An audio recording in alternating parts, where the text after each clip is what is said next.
Hello दोस्तों, आप सभी दोस्तों का इमेजिंग क्लास में स्वागत है। आज से मैं 1000 मोस्ट एक्सपेक्टेड क्वेश्चन चला रहा हूँ जो रीजनिंग का है।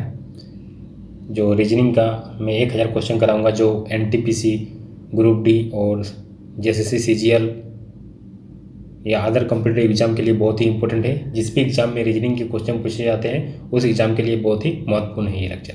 तो लास्ट तक वीडियो में बने रहें और क्वेश्चन को बनाने का तरीका को देखें कि किस तरह क्वेश्चन को आसानी से सॉल्व करते हैं। इसी तरह मैथ का भी मैं 1000 क्वेश्चन का एक्सपेक्टेड क्वेश्चन का सीरीज चला रहा हूँ, जिसमें एक क्लास ऑलरेडी अपलोड कर चुका हूँ। धीरे धीरे करके मैं रीजनिंग का और मैथ का दोनों का चलाऊँगा और झारखंड जीके का भी क्वेश्चन का सीरीज लेके आऊँगा जो जेपीएससी और जेएसएससी सीजीएल के लिए बहुत ही इम्पोर्टेंट है। तो चलिए वीडियो को स्टार्ट करते हैं। उससे पहले अगर आप चैनल पर नए हैं तो चैनल को सब्सक्राइब कर दें, साथ ही बेल आइकन प्रेस करना ना भूलें ताकि जो भी वीडियो अपलोड करूं आप तक नोटिफिकेशन पहुंचे और उन वीडियो को आप देख सकें। जितना हो सके उतना दोस्तों में शेयर करें ताकि सभी तक पहुंचे।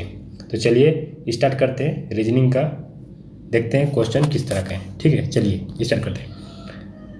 ये क्या है, नंबर सिस्टम का क्वेश्चन है। ठीक है, नंबर सीरीज का जो बहुत ही इंपॉर्टेंट है, सभी एग्जाम में अक्सर पूछे जाते हैं। तो 2, 12, 30 क्वेश्चन मार्क 90, 132। तो क्वेश्चन मार्क की जगह में क्या हुआ? तो सबसे पहले देखिए, लिखिए इसको 2, 12, 30 क्वेश्चन मार्क 90 और 132। तो सबसे पहले क्या करें, देखिए इस तरह क्वेश्चन को देखें तो सबसे पहले क्या करना है कि आपको दिमाग लगाना है कि कैसे सॉल्व करेंगे। तो सबसे पहले अगर आप जितना क्वेश्चन प्रैक्टिस करिएगा तो ऑटोमेटिक आपको जब भी क्वेश्चन देखिएगा तो आपका माइंड स्ट्राइक कर जाएगा। तो देखिए इसका जो डिफरेंस है देखिए 10 का डिफरेंस हो गया। ठीक है, यहाँ से जो डिफरेंस होगा आपको कितना डिफरेंस हो गया, 18 का डिफरेंस हो गया। ठीक है, उसी तरह आगे जाइएगा तो इसका डिफरेंस देखिए, यहाँ का डिफरेंस जो होगा आपका 42 हो जाएगा। ठीक है, तो डिफरेंस जो देख रहे हैं कितना हो रहा है, तो आप देखिए अब आपको ऑप्शन के हेल्प से ही आपको करना है। ठीक है, तो मान लीजिए हम कोई भी ऑप्शन लेते हैं, जैसे मान लीजिए कि 18 हो रहा है, 10 हो रहा है, इसका डिफरेंस 2 और 12 का डिफरेंस 10 हो रहा है, 12 30 का डिफरेंस 18 हो रहा है। तो नेक्स्ट क्या होगा, इसमें 42 हो रहा है। तो अब देखिए यहाँ पर जो है आपका डिफरेंस क्या हो रहा है, देखिए 8 का हो रहा है। इसका मतलब इसमें भी 8 का होना चाहिए। देखते हैं तो 8 चेक करते हैं ताकि आपको ऑप्शन से पता चल जाएगा। अगर इसमें 8 प्लस करते हैं यानी कि इसके जगह में क्या होना चाहिए, 18 और 8 26। ठीक है, तो यहाँ पर आपका 26 हो रहा है। ये चेक कर रहे हैं, ट्रायल मेथड है। 26 यानी कि 30 और 26 यानी कि 56। तो 56 यहाँ पर बैठ रहा है। अभी आंसर क्या है पता नहीं, चेक करें। ठीक है, अब इसका डिफरेंस देखिए, ये दोनों के बीच में जो डिफरेंस होगा, अब इसका डिफरेंस, ये दोनों के बीच में डिफरेंस कितना होगा, 26 हो गया। अब ये दोनों के बीच में डिफरेंस कितना होगा देखिए, तो 28 हो गया। अब देखिए अब उसी तरह इस दोनों के बीच में डिफरेंस कितना हो गया, तो 90 में 56 माइनस करेंगे तो 40 यानी कि 34 यानी कि 60, 40 4 जोड़ेंगे 56 में 4 तो 60 और 30 90 यानी कि 34। ठीक है, अब देखिए इसका डिफरेंस कितना है, अब ये दोनों का डिफरेंस देखिए तो कितना हो जाएगा, 8 का हो गया। ये भी डिफरेंस हो गया 8 का। इसका मतलब क्या है, जो सीरीज जो आप 56 लिए हैं इसका मतलब क्या है, राइट आंसर है। देखिए सबसे पहले डिफरेंस देखें तो इसका 10 हो गया, 18 हो गया, 26 हो गया, 34 हो गया और 42 हो गया। उसी तरह 10 और 18 के बीच में डिफरेंस 8 हो गया, 18 और 26 के बीच में डिफरेंस 8 हो गया और 26 और 34 के बीच में डिफरेंस 8 हो गया। यानी कि सभी में कॉमन डिफरेंस 8 आ रहा है। इसका मतलब 56 यानी कि ऑप्शन बी जो होगा आपका करेक्ट हो जाएगा। तो इस तरह आप क्वेश्चन को लॉजिकली सॉल्व करना है। जितना प्रैक्टिस कीजिएगा उतना आपको बेनिफिट होगा। तो नंबर सीरीज का भी बहुत सारा वीडियो प्लेलिस्ट में मिल जाएगा, वहाँ से आप प्लेलिस्ट में जाके, रीजनिंग का प्लेलिस्ट में जाके वहाँ से देख सकते हैं। वहाँ से और आपका कंसेप्ट जो होगा क्लियर हो जाएगा। तो चलिए नेक्स्ट क्वेश्चन देखते हैं। अब देखिए ये मिसिंग नंबर बहुत ही इंपॉर्टेंट है, चाहे एसएससी हो, चाहे रेलवे हो, चाहे कोई भी अदर कॉम्पिटिटिव एग्जाम हो जिसमें रीजनिंग के क्वेश्चन पूछे जाते हैं। मिसिंग नंबर बहुत ही इंपॉर्टेंट रोल प्ले करता है। तो चलिए देखते हैं इसको कैसे सॉल्व करना है। ठीक है, अब देखिए, अब या तो इधर से देखना होगा या तो इधर से देखना होगा, कोई भी एक लॉजिक लग सकता है। तो सबसे पहले देखिए 6 और 8 यानी कि 6 × 8 चेक करके देख रहे हैं, 6 × 8 + 3 यानी कितना हो गया, 8 × 48 + 3 यानी कि 51। देखिए 51 यानी कि 51 आ रहा है, यानी कि ये जो लॉजिक है बैठ रहा है। ठीक है, दूसरा बार देखिए इस रो में देखते हैं, यानी कि 15 × 4 15 × 4 प्लस 5 यानी क्या हो गया 15 चौक 60 और प्लस 5 यानी कि 65। इसका मतलब क्या है, दोनों लॉजिक जो है इसमें भी सेटिस्फाई कर रहा है, इसमें भी सेटिस्फाई कर रहा है।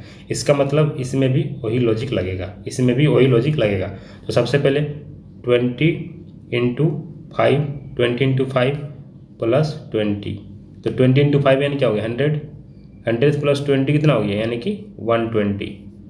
तो 120 आपका करेक्ट आंसर हो जाएगा, यानी कि इसका भी ऑप्शन बी आपका करेक्ट हो जाएगा।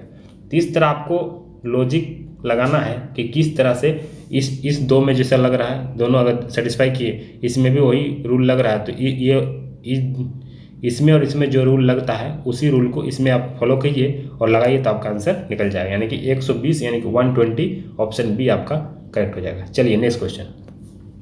तो आपका प्लेलिस्ट रीजनिंग का बना हुआ है, मैथ का रीजनिंग का मैथ का प्लेलिस्ट जो CBT 1 के लिए मैं प्रिपेयर करवाया था, उससे आप जाके देख सकते हैं, ताकि वहाँ से भी आपका क्वेश्चन प्रैक्टिस ज़्यादा करना चाहे तो वहाँ से भी आप देख सकते हैं। और अगर आप टेलीग्राम से नहीं जुड़े तो टेलीग्राम से भी जुड़ जाएँ, वहाँ पर आपको लिंक मिल जाएगा, टेस्ट का लिंक, बहुत सारा टेस्ट पड़ा हुआ है, 8 से 10 टेस्ट जो बहुत ही इंपॉर्टेंट है। और आगे आने वाले कुछ दिनों में फिर से CBT 2 का टेस्ट लेके आऊँगा जो बहुत ही इंपॉर्टेंट है। CBT 2, ग्रुप डी, कोई सा भी एग्जाम हो उसके लिए बेनिफिशियल है, जिसमें math, reasoning, GK, current affair के क्वेश्चन पूछे जाते हैं। तो चलिए नेक्स्ट क्वेश्चन। कोडिंग डिकोडिंग बहुत ही इंपॉर्टेंट है, जैसे if in a certain language Madras. अब मद्रास को जैसे लिखते हैं, देखिए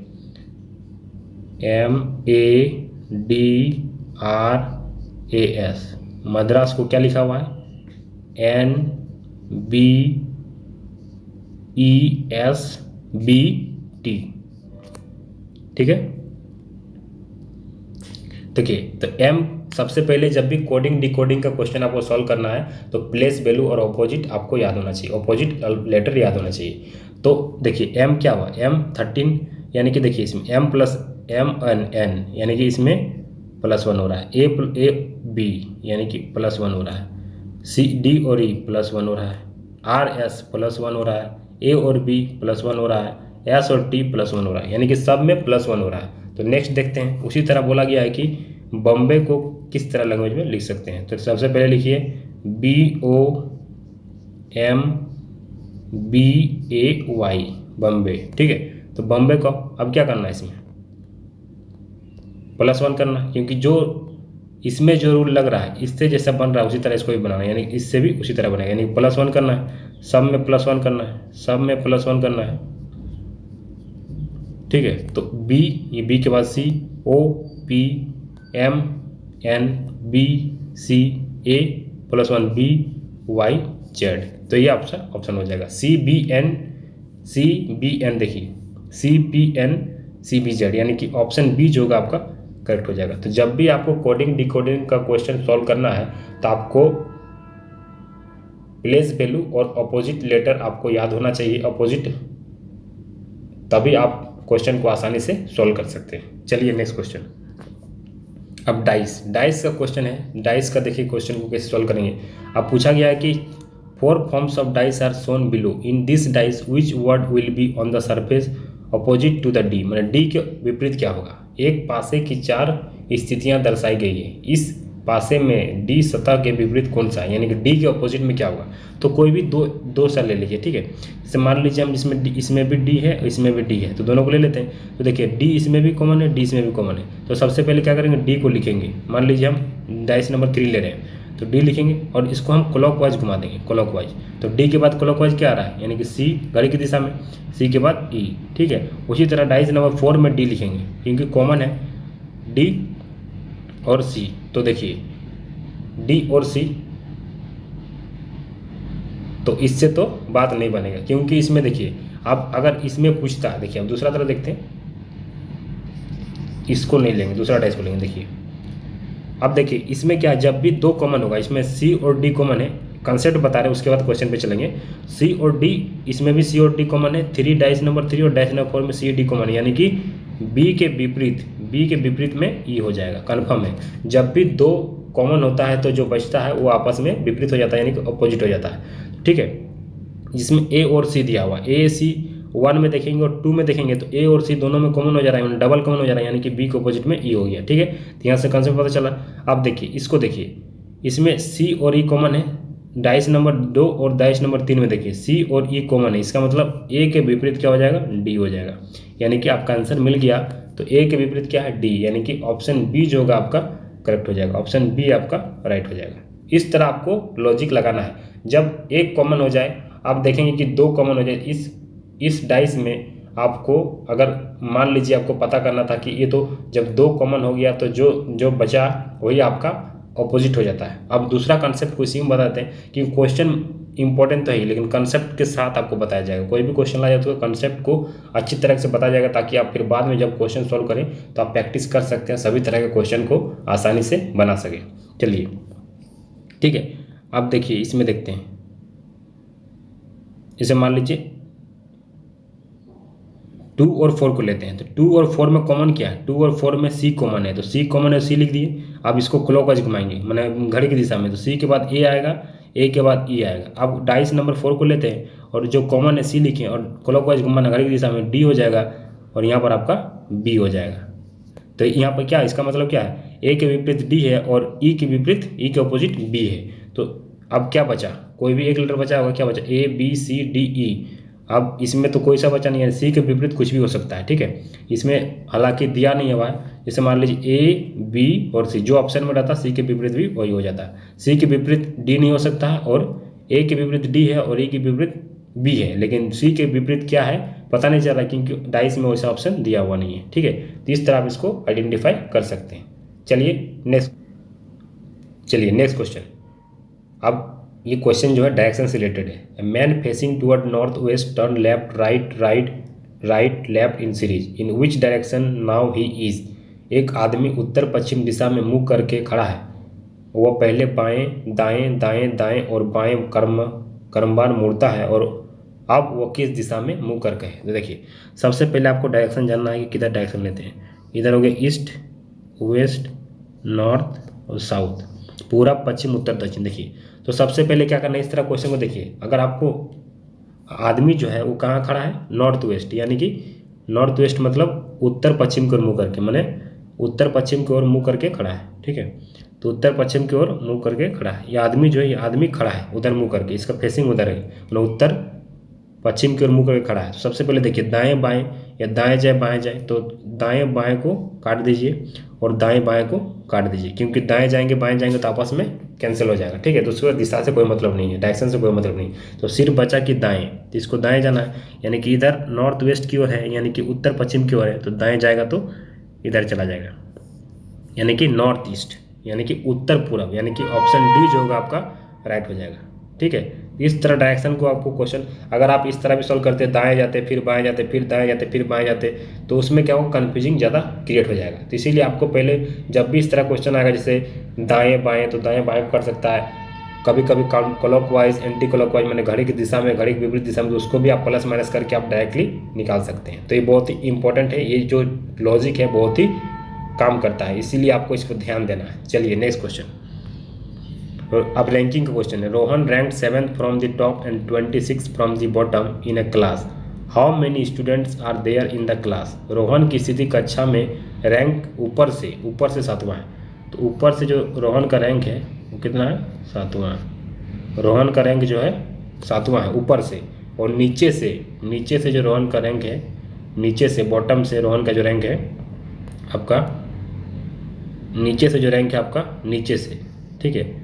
तो ऊपर से रैंक आपका हो गया 7 और नीचे से 26, ठीक है। तो बताइए कक्षा में कुल कितने विद्यार्थी हैं, तो बहुत ही इंपॉर्टेंट है। तो सबसे पहले अगर टोटल की बात करें, टोटल कितना है, तो सबसे पहले राइट से जितना है और लेफ्ट से जितना है -1 कर दीजिए, यानी कि 26, और इधर 7 में 1 गया तो 6, यानी कि आपका 32 आपका आंसर हो जाएगा, यानी कि ऑप्शन बी आपका करेक्ट हो जाएगा, ठीक है। चलिए नेक्स्ट क्वेश्चन। अब क्या है, सिलोजिज्म का क्वेश्चन है जो बहुत ही इंपॉर्टेंट है। स्टेटमेंट दिया, all mens are dog, all dogs are cat, ठीक है, मतलब सभी आदमी कुत्ते हैं, ऑल मेन्स, ठीक है। तो सबसे पहले इसको करने के लिए ऑल मेन्स ऑल मेन जो है वो क्या है, डॉग है, यानी सभी आदमी कुत्ते हैं और सभी कुत्ते बिल्लियां हैं। अब सभी कुत्ते बिल्लियां हैं तो ये हो जाएगा कैट, ठीक है। अब देखिए कंक्लूजन क्या, all mans are cat, all mans are cat, क्या जो भी मैन है कैट हो सकता है, क्योंकि सभी मैन जो है वो डॉग है, सभी मैन कैट भी हो गए, यानी कि स्टेटमेंट 1 तो सही हो गया, यानी कि all mans are cat, all cats are man, क्या सभी बिल्ली आदमी है, नहीं, यानी कि ये आपका गलत हो जाएगा। तो स्टेटमेंट 1 जो है आपका राइट हो जाएगा। चलिए नेक्स्ट क्वेश्चन। अब ब्लड रिलेशन का है। Pointing to a boy Beena said he is the son of only son of my grandfather, how is that boy related to Beena. एक लड़के की ओर इशारा करते हुए बीना ने कहा वह मेरे दादा के इकलौते पुत्र का पुत्र है, तो उस लड़के का बीना से संबंध बताइए। देखिए सबसे पहले एक लड़के की ओर इशारा करते हुए, एक लड़के की ओर इशारा करते हुए बीना ने कहा, ठीक है, वह मेरे दादा। अब बीना, ठीक है, तो बीना ले लेते हैं, बीना, एक मिनट, ठीक है, सबसे पहले लेते हैं बीना,